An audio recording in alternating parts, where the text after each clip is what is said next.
L'année dernière, Softkinetic était parmi les 12 entreprises nominées pour le Deloitte Rising Star Award.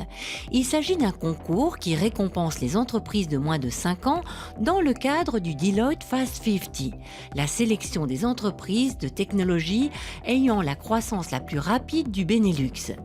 Softkinetic développe une technologie qui transforme les mouvements corporels en commandes, notamment pour les ordinateurs et les télévisions. La particularité de Softkinetic, c'est donc tout ce qui est reconnaissance gestuelle en temps réel, 3D. Par conséquent, ça pourrait vraiment contrôler des écrans sans devoir même les toucher. Et donc, en ce qui concerne le consommateur, ça lui facilite la vie. Vous n'avez plus de télécommande, vous n'avez plus de souris, vous ne devez plus vous baisser, vous éloigner dans un avion, dans une voiture ou dans des salles d'opératoire pour pouvoir toucher les écrans. Le jury indépendant de Rising Star Award a nominé Softkinetic pour le développement d'un produit innovant avec une grande valeur économique.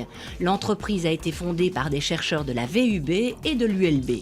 Eh bien, en ce qui concerne la VUB, des jeunes chercheurs avaient mis au point un système de reconnaissance gestuelle pour les caméras et le senseur.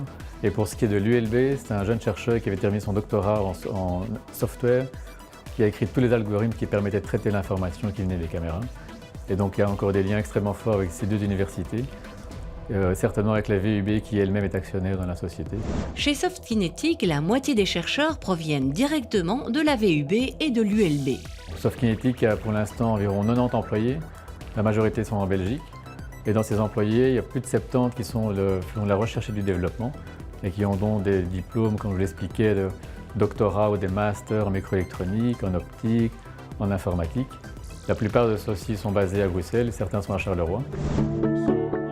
Deloitte conseille les entreprises de technologie à croissance rapide, notamment pour leur financement. Une bonne stratégie de financement est d'une importance primordiale. Il faut compter un processus de plus ou moins 1 an entre l'idée et la réalisation. Le deuxième point, c'est le montant. Il faut que ce montant soit le plus réaliste possible. S'il est trop haut, il effraie les investisseurs. S'il est trop bas, il ne permet pas au projet de se réaliser. Il faut donc donner une certaine flexibilité. Le troisième point, il faut absolument établir la confiance entre la start-up et les investisseurs financiers, de manière à établir un système de reporting qui facilite les relations entre eux.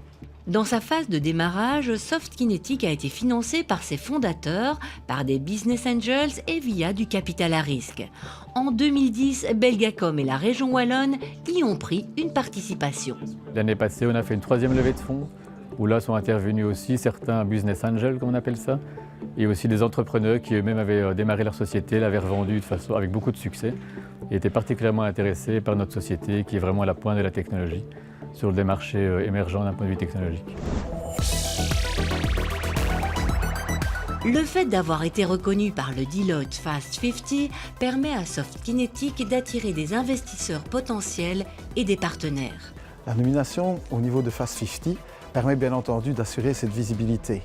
Mais ce qui est important, c'est la conséquence de cette visibilité. D'une part, elle va permettre de pouvoir trouver plus facilement des investisseurs attirés quelque part par le label de Deloitte, mais d'autre part, elle permet également de trouver des partenaires industriels et permettre aux sociétés start-up peut-être déjà de trouver des débouchés commerciaux. Ça permet aussi, vu la visibilité qu'on a, d'attirer de nouveaux ingénieurs qui sont intéressés par notre projet et qui ne connaissaient pas la société. Et d'autre part, dans certains cas, de pouvoir revenir des ingénieurs qui sont déjà ici, qui se rendent compte de la belle aventure qu'ils sont en train de vivre et du fait qu'on a été sélectionné par un programme si prestigieux. Nous remarquerons bientôt cet investissement dans l'innovation lorsque, par exemple, nous achèterons un laptop avec reconnaissance gestuelle. Nous serons alors très probablement face à une part de technologie belge.